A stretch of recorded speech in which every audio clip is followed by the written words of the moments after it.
نعرے تکبیر، نعرے رسالت، نعرے رسالت، نعرے حیدری، نعرے حیدری، مسلک اعلیٰ حضرت، مسلک اعلیٰ حضرت، نعرے تکبیر، خلیفہ حضور اشرف الفقہا، خلیفہ حضور اشرف الفقہا، مفتی سورت، مفتی طہور مصباحی صاحب قبلہ، نعرے رسالت۔ یہ بزم نبی ہے سہانی سہانی، یہ بزم نبی ہے سہانی سہانی، برستا ہے ہر سمت رحمت کا پانی، سنائیں گے آپ اپنی جادو بیانی، تو آپ کی ہوگی بڑی مہربانی۔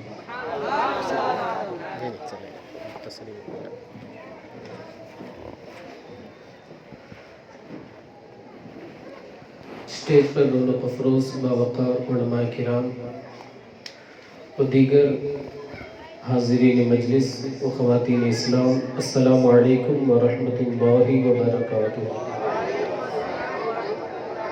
نحمده ونصلی علی رسولہ الکریم، اما بعد فاعوذ باللہ من الشیطان الرجیم، بسم اللہ الرحمن الرحیم، اقرأ باسم ربک الذی خلق، وقال اللہ تعالی فی موضع آخر، یا ایہا الذین آمنوا قوا انفسکم واہلیکم نارا۔ آمنت باللہ، صدق اللہ مولانا العظیم، وبلغنا رسولہ النبی الامین المتین المکین المختار الکریم، ونحن على ذلك لمن الشاهدين والشاكرين والذاكرين والحافظين والواصفين والحامدين، والحمد لله رب العالمين۔ سبحانك لا علم لنا إلا ما علمتنا إنك أنت العليم الحكيم، رب اشرح لي صدري ويسر لي أمري واحلل عقدة من لساني يفقهوا قولي۔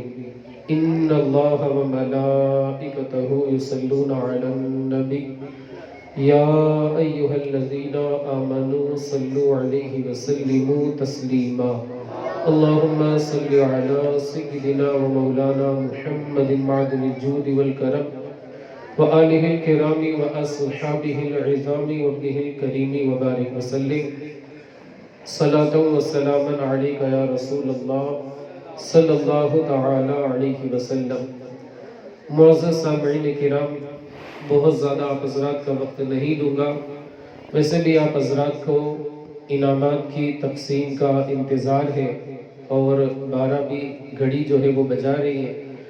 آپ لوگوں کی آنکھوں کا حال یہ ہے کہ وہ کہتے ہیں کہ بیٹری پوزیشن گوز ڈاؤن، یعنی آنکھوں کی بیٹری اب ڈاؤن ہونے لگی ہے۔ کل سوموار بھی ہے، منڈے ہے، رننگ ڈے ہے، کام کاج وغیرہ کاروبار کے سلسلے میں جانا بھی ہوگا۔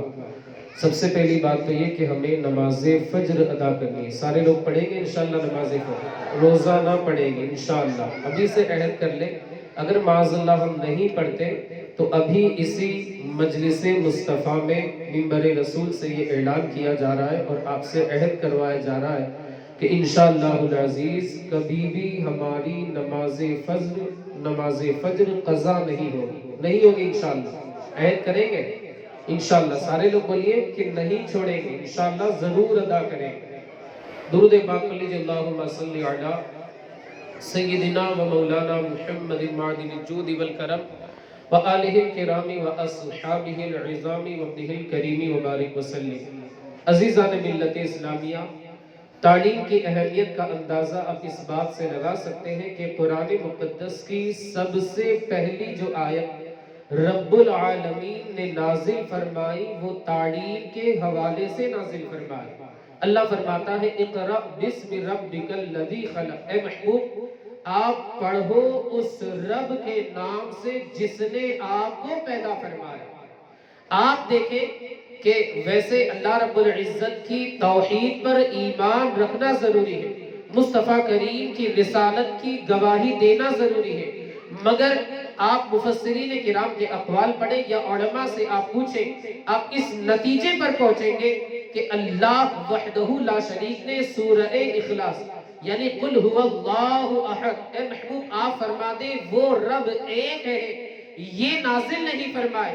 اسی طرح محمد الرسول اللہ سورہ فتح کی آیت مقدسہ کے محمد صلی اللہ علیہ وسلم اللہ کے رسول ہے، یہ نازل نہیں فرمائے، بلکہ سب سے پہلی جو آیت مقدسہ نازل فرمائی وہ تعلیم کے حوالے سے نازل فرمائی، اس لیے کہ اگر بندہ علم سے آراستہ ہو جائے، زیور علم سے مزین ہو جائے، اپنے آپ کو علم سے مزین اور آراستہ کر لے، یقیناً وہ خداوند قدوس کی توحید کو بھی پہچان لے گا، مصطفیٰ کریم کی رسالت کی گواہی بھی دے دے گا، اور وہ مصطفیٰ کریم کے قدموں میں اپنی جان کو نچھاور بھی کر دے گا۔ یہ تعلیم انسان کے لیے کتنی ضروری ہے۔ قرآن مقدس میں اللہ رب العزت نے سب سے پہلی آیت تعلیم کے تعلق سے نازل فرمایا، اور یہ تعلیم و تعلم کا سلسلہ دنیا کے اعتبار سے کوئی اگر پیسے والا ہے تو اسے اچھا کہا جاتا ہے، کسی کا گھر بہت اچھا ہے تو اسے اچھا کہا جاتا ہے، کسی کی کار بہت اچھی ہے اسے اچھا کہا جاتا ہے، کوئی بہت بڑے عہدے والا ہے اسے بہت اچھا کہا جاتا ہے، مگر سب سے بہتر وہ بندہ ہے جسے کوئی اور نہیں یا مینا کے لال سب سے بہتر قرار دے۔ میرے آقا مصطفیٰ کریم نے جس کا گھر سب سے بڑا ہو اس کو بہتر کہا، اس طریقے کی روایت نہیں ملتی۔ جو بہت زیادہ پیسے والا ہو اسے سب سے بہتر کہا ہو، اس طریقے کے الفاظ نہیں ملتے۔ میرے آقا مصطفیٰ کریم نے جس بندے کے پاس سواریاں ہو اسے سب سے بہتر کہا ہو، اس طریقے کی روایات، اس طریقے کے الفاظ، اس طریقے کے کلمات، اس طریقے کی احادیث نہیں ملتی۔ مگر اے بچوں اپنی قسمت پر قربان جاؤ، میرے آقا مصطفیٰ کریم فرماتے ہیں خیرکم من تعلم القرآن وعلمہ، تم میں بہترین وہ بندہ ہے جو قرآن مقدس سیکھے اور دوسروں کو سکھائے۔ یہ میرے آقا مصطفیٰ اور رسول اللہ جسے سب سے بہتر قرار دے، سبحان اللہ، اس شخص کی عظمتوں کا کیا کہنا۔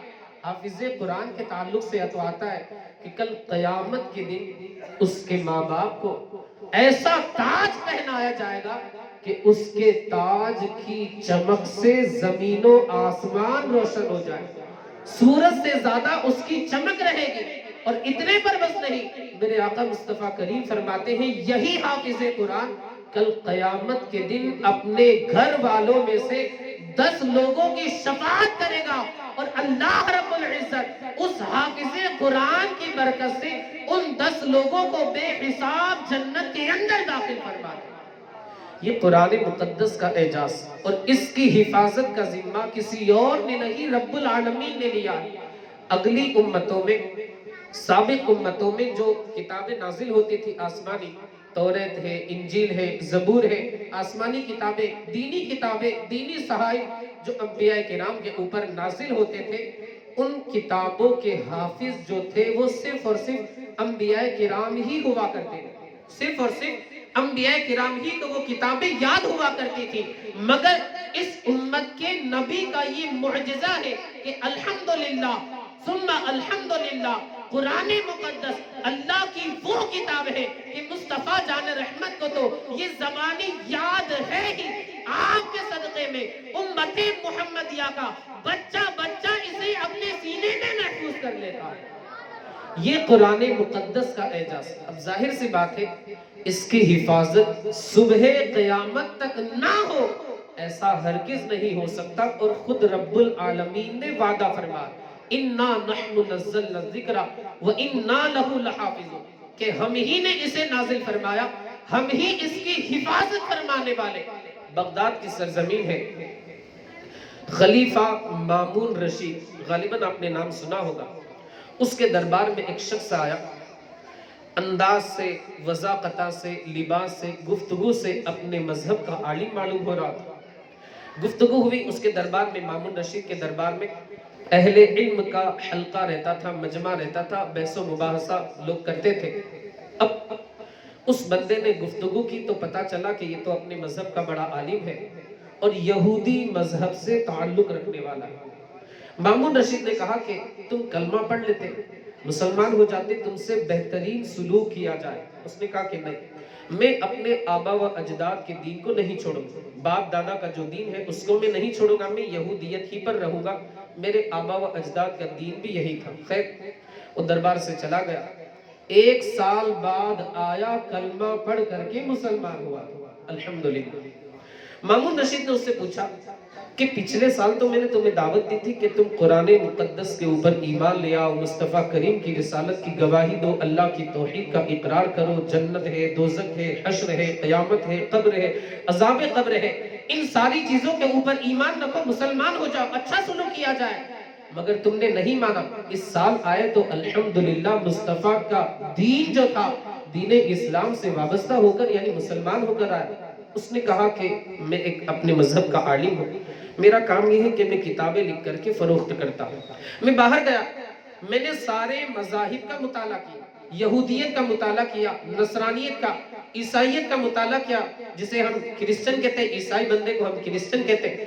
ہم نے عیسائیت کا مطالعہ کیا، یہودیت کا مطالعہ کیا، مجوسیت کا مطالعہ کیا اور مذہب اسلام کا بھی مطالعہ کیا. اب یہودیت کا مطالعہ کرنے کے بعد میں نے جو توریت تھی اسے اپنی جانب سے لکھنا شروع کیا. حالانکہ توریت جو ہے یہ من جانب اللہ، آسمانی کتاب ہے، اللہ نے اسے نازل فرمایا.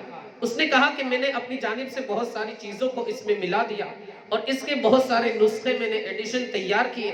اور میں جو یہودیوں کا گرجا گھر تھا، عبادت خانہ جسے کہا جاتا ہے، اس کے باہر میں آ گیا. میں نے اس کتاب کو فروخت کرنے کی شروعات کی. یہودی لوگ آتے، اس کتاب کو لیتے، خرید کر کے چلے جاتے، بڑے خوش ہوتے، قدر و منزلت کی نگاہ سے دیکھتے. بہت ساری جو توریت تھی وہ میں نے بیچ دی. اب میں نے انجیل بھی اسی طرح لکھنا شروع کی، اپنی جانب سے بہت ساری جگہوں پر اضافہ کر دیا. عیسائیوں کا جو چرچ ہوتا ہے، عبادت خانہ، اس کے باہر ملایا. بہت ساری کتابیں میرے پاس تھی، انجیل اپنے ہاتھ کی لکھی ہوئی، ان کتابوں کو لا کر میں نے فروخت کرنا شروع کر دیا. عیسائی لوگ آتے، کرسچن لوگ آتے، کتاب کو دیکھتے، بڑی اچھی لگتی، قدر و منزلت کی نگاہ سے دیکھتے، خریدتے اور وہاں سے چلے جاتے. بہت ساری میں نے انجیل بھی بیچ دی. اب قرآن مقدس کے ساتھ بھی معاذ اللہ میں نے ایسا ہی کیا. جگہ جگہ سے قرآن مقدس کی آیتوں کو ہٹا دیا اور اپنی جانب سے اضافہ کر دیا. کہیں کمی کر دی، کہیں اضافہ کر دیا اور بہت سارے نسخے تیار کر کے مسجد کے باہر لا کر کے میں نے فروخت کرنے کے ارادے سے میں کھڑا ہو گیا، بیچنے کے ارادے سے کھڑا ہو گیا. میں صدائیں لگانے لگا کہ اے مسلمانوں، میرے پاس قرآن مقدس موجود ہے، تم اسے خریدتے کیوں نہیں ہو؟ ایک مسلمان آیا، اس نے قرآن مقدس کو جو میرے پاس تھا اپنی جانب سے، جس میں نے اضافہ کیا تھا، کمی کی تھی، بہت کچھ اس میں تبدیلی چینجنگ میں نے کر دی تھی. ایک مسلمان آیا، اس نے قرآن مقدس کو دیکھا، جگہ جگہ سے مطالعہ کیا. اس نے کہا کہ ضرور اس میں کچھ کمی بیشی کی گئی ہے، ضرور اس میں کچھ سازش سے کام لیا گیا ہے. اس نے قرآن مقدس جو میرے پاس تھا اس کو بند کر دیا، چلا گیا، اس نے خریدا نہیں. ایک مسلمان اسی طرح کر کے چلا. دوسرا مسلمان آیا، اس نے بھی اس قرآن کو دیکھا اور اس نے 2-3 جگہ دیکھ کر مطالعہ کر کے یہ اندازہ لگا لیا کہ یقیناً اس میں کچھ سازش کے تحت کہیں پر کمی کی گئی ہے، کہیں پر اضافہ کیا گیا ہے. 2-4 مسلمان آئے، کسی نے اس قرآن کو نہیں خریدا. میں اس نتیجے پر پہنچا کہ یقیناً اس قرآن مقدس کو صبح قیامت تک نہیں مٹایا جا سکتا. اس بات سے میں اتنا متاثر ہوا کہ اسی وقت کلمہ پڑھ کر کے فوراً مسلمان ہو گیا. نعرہ تکبیر، نعرہ رسالت، خلیفہ حضور اشرف الفقہا، خلیفہ حضور اشرف الفقہا، مذہب اسلام، مذہب اسلام، نعرہ رسالت. تو دیکھیں یہ قرآن مقدس کا اعجاز کہ اس بندے نے معاذ اللہ قرآن مقدس کو اپنی جانب سے سازش کے تحت کہیں پر کمی کی، کہیں پر اضافہ کیا. مگر ایک سچا مسلمان، ایک کامل مومن جب قرآن مقدس کا گہرائی سے مطالعہ کرتا ہے، باریک بینی سے اس کا مطالعہ کرتا ہے، گہرائی سے اس کی اسٹڈی کرتا ہے، وہ اس نتیجے پر پہنچتا ہے کہ صحیح قرآن وہ ہے جو کسی اور پر نہیں، آمینہ کے لال پر نازل ہوا.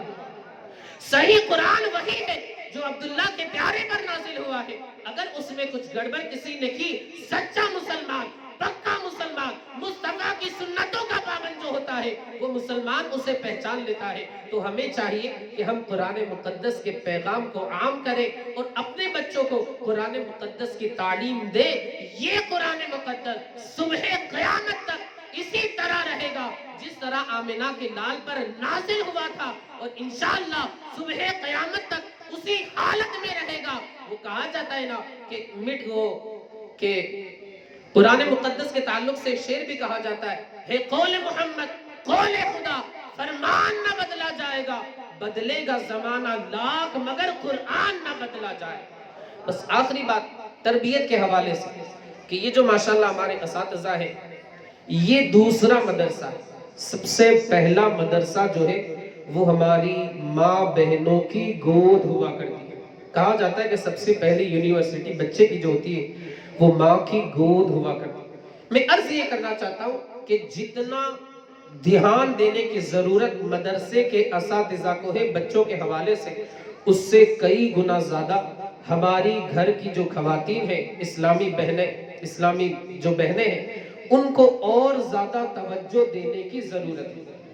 اس لیے کہ قرآن مقدس میں اللہ رب العزت نے فرمایا یا ایھا الذین آمنوا قوا انفسکم واہلیکم نارا، اے ایمان والو تم اپنے آپ کو، اپنے گھر والوں کو اس آگ سے بچاؤ جس کا ایندھن انسان اور پتھر ہے۔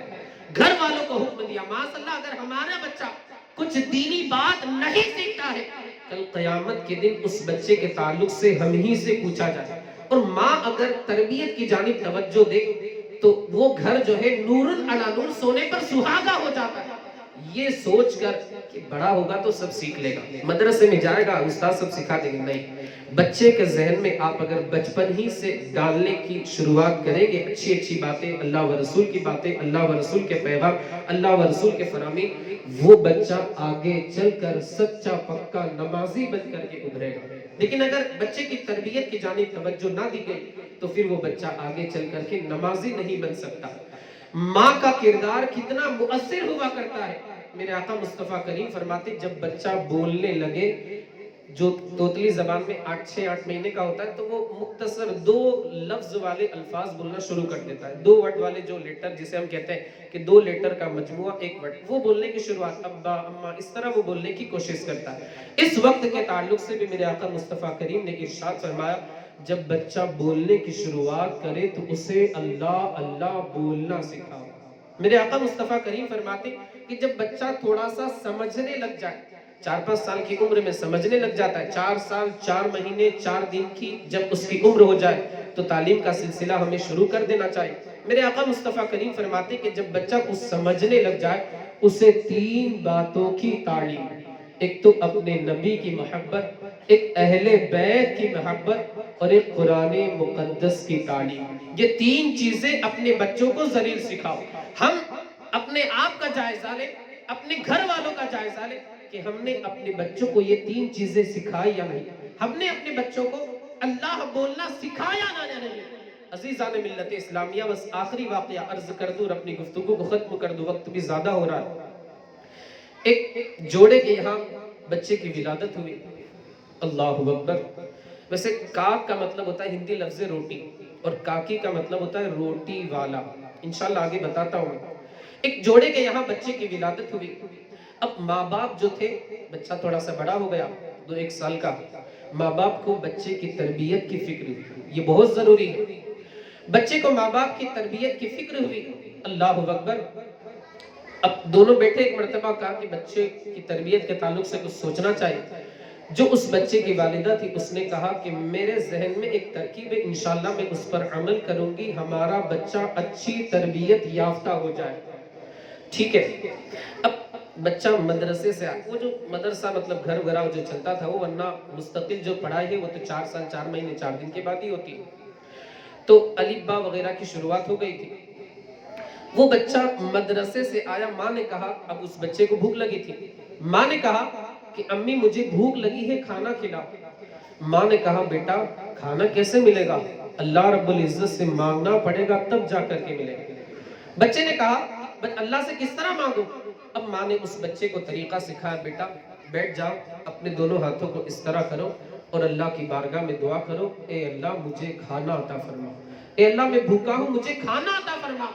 آپ ذرا تصور کریں اپنے ننھے سے بچے کو 2 سال 2.5 سال کا ہو، آپ بٹھا دیں دسترخوان کے اوپر، وہ اپنی توتلی زبان کے اندر اللہ کی بارگاہ میں دعا کرے، آپ کے دل کو کتنا سکون ملے گا، آپ کے دل کو کتنی تسکین ہوگی۔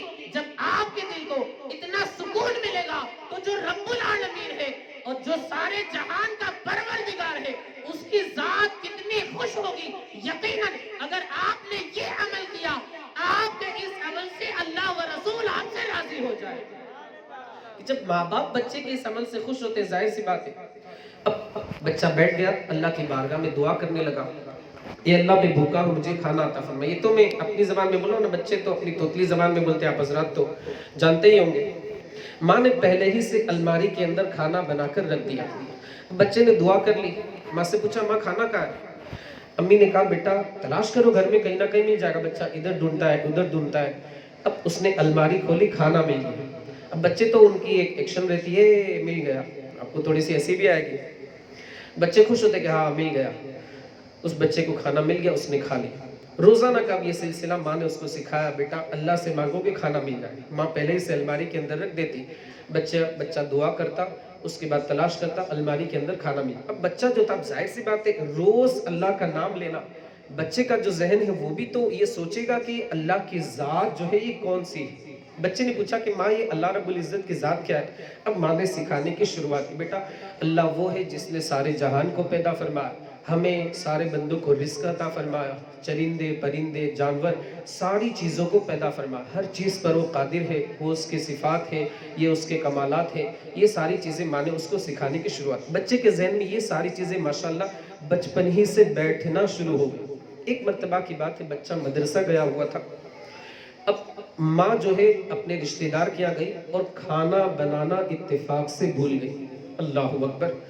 ماں کو جب اپنے رشتہ دار کے یہاں گئی تب یاد آیا کہ یا اللہ میں نے تو کھانا بنا کر الماری میں نہیں رکھا ہے, میرا بچہ آئے گا کھانا تلاش کرے گا, پہلے تو دعا کرے گا, اس کی ایک عادت بن گئی. اچھا یہ بھی آپ یاد رکھیں, آپ اگر روزانہ بچے کو کسی بات کے بارے میں ٹوکیں گے سکھائیں گے اس کی ایک عادت بن جائے گی. جب وہ وقت آئے گا آٹومیٹک وہ کاموں کرنے لگے. بس تھوڑی سی کوشش کی ضرورت ہے. ہمارے جو بھائی حضرات ہیں ان سے گزارش ہے کہ آپ مسجد میں تو نماز پڑھیں لیکن 2 رکعت نفل اپنے گھر پر بھی ضرور پڑھ لیا کریں. اس لیے کہ 2 رکعت آپ پڑھیں گے اللہ اس کا آپ کو ثواب تو عطا فرمائے, لیکن اس نیت سے کریں گے کہ میرا بچہ جو ہے وہ بھی نمازی بن جائے, میری نقل کر کے اسے بھی نماز کا طریقہ آ جائے. اللہ رب العزت اس پر بھی آپ کو بے حساب اجر و ثواب عطا فرمائے. تو 2 رکعت بس 24 گھنٹے میں 5 منٹ کا وقت نکالنا. تھوڑی دیر آپ بچے کو لے کے بیٹھے, کچھ جو بزرگان دین کے واقعات ہیں قصے ہیں یہ ساری چیزیں آپ, یہ نہیں کہ شارٹ ویڈیو ایک طرف سے چل رہی بچہ بھی دیکھ رہا ہے, نہیں یہ نہیں کرنا. آپ 5-10 منٹ کا وقت دیں اور بچے کے ذہن میں ڈالیں اچھی باتیں بزرگان دین کے واقعات. خود میں عرض کر رہا تھا ماں اپنے رشتہ دار کے یہاں چلی گئی اور بچے کے لیے کھانا بنا کر الماری میں رکھنا بھول گئی. اب اس کو یاد ہے کہ میرا بچہ تو مدرسے سے آئے گا, دعا کرے گا اور الماری میں تلاش کرے گا, نہیں ملے گا, یا اللہ کیا ہو. فوراً وہاں سے دوڑتی ہوئی آئی, راستے میں دعا کر رہی تھی, اے اللہ میری لاش تیرے ہاتھ میں نے تو کوشش کی, اب تک یہ معمول رہا میرا بیٹا دعا کرتا الماری میں کھانا تلاش کرتا اسے کھانا مل جاتا, یا اللہ میں تو آج کھانا بنانا ہی بھول گئی. اب دعا کرتے کرتے گھر پر آئی, دیکھا تو دروازہ کھولا کہ بچہ بالکل سویا ہوا, مزے کی نیند لے کر کے سو رہا. جلدی کھانا بنا کر رکھ دیا الماری کے اندر. بچے کو پیار سے اٹھایا, بیٹا اٹھو کھانا کھا لو, اللہ سے دعا کرو کھانا مل جائے. بچہ اٹھا, کہا امی آج میں کھانا نہیں کھاؤں. ماں نے کہا کیوں؟ کہا میں پہلے ہی سے کھانا کھا چکا ہوں. اس بچے نے کیا کہا؟ پہلے ہی سے الحمدللہ پیٹ بھر کر کے کھانا کھا چکا. ماں نے کہا بیٹا کیوں؟ کہا وہ جو آپ نے سکھایا تھا نا کہ روزانہ اللہ سے مانگنا, میں نے مدرسے سے میں آیا اللہ کی بارگاہ میں ہاتھ اٹھا کر میں نے مانگنے کی شروعات کی, اللہ مجھے کھانا عطا فرما.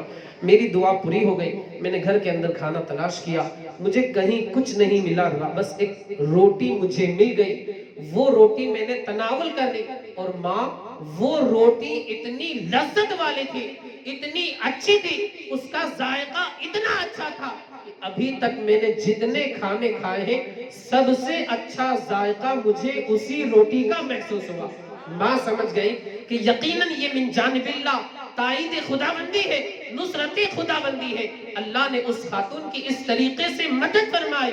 عزیزان ملت اسلامیہ, یہ جو نومولود بچہ رہتا ہے شروع میں تو بالکل بھولا بھالا چھوٹا سا بچہ رہتا ہے, لیکن ماں کی تربیت کے اثر سے, ماں کی دعا کے اثر سے, ماں کی شفقت کے اثر سے یہ بچہ بڑا ہوتا ہے. یقیناً یہ بچہ کمال کی بلندیوں پر پہنچتا ہے, عروج کے درجات پر پہنچتا ہے اور اپنے وقت کا ایسا بندہ بنتا ہے کہ اس بندے کو اللہ رب العزت اپنے وقت کا ولی کامل بنا دیتا ہے. حضور خواجہ غریب نواز جنہیں ہندوستان کا ہم تاجدار کہتے ہیں, کہا جاتا ہے کرسی پر کوئی بھی بیٹھے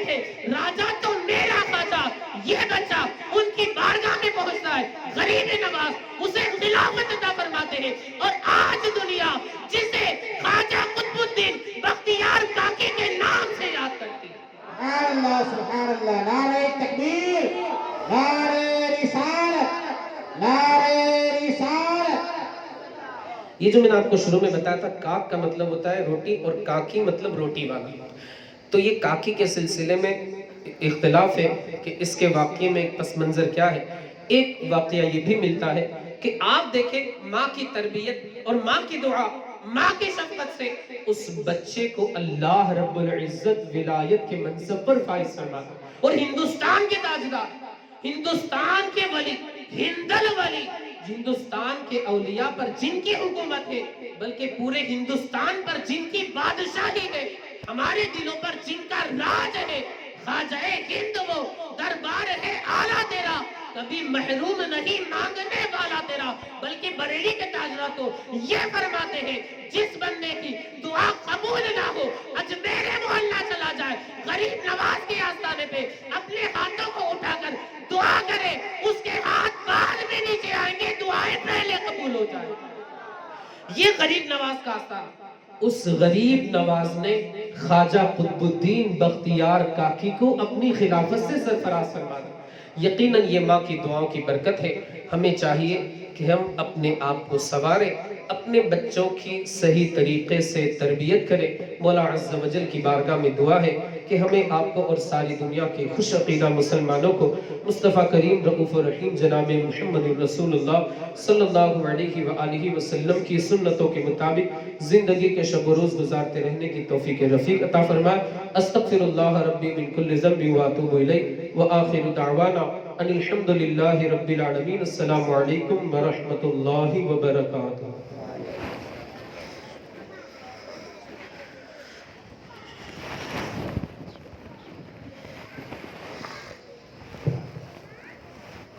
ماشاءاللہ سبحان اللہ،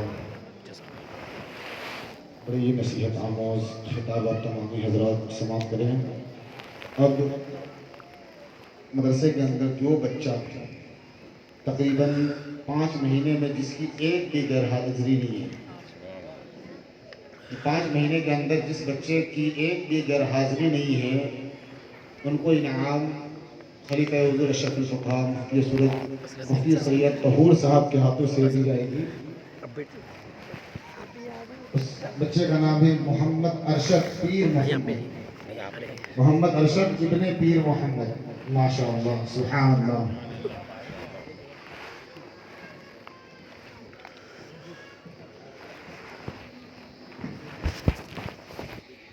جماعت قرآن شریف میں پہلے نمبر پہ جو بچی ہیں